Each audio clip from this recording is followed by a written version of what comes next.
Masih dari Kota Ambon, Tribuners, ribuan ASN Pemkot Ambon ikut sosialisasi netralitas hadapi Pilkada 2024.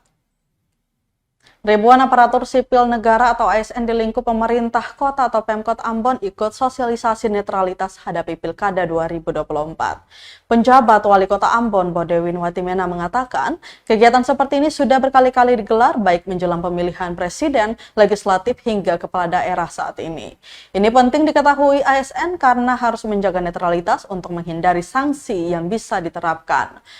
Dikatakan Tribuners, netral artinya bukan tidak memilih, namun tidak ikut dalam politik praktis. Sehingga itu menjadi harapan Pemkot Ambon kepada seluruh ASN. Selain soal netralitas, ASN juga diingatkan untuk meningkatkan kewajiban agar mengedukasi masyarakat, sehingga bisa hadir saat hari H pemilihan untuk menggunakan hak pilihnya. ASN juga diminta bisa menjaga keamanan selama pilkada berlangsung. Download Tribun X sekarang. Menghadirkan lokal menjadi Indonesia.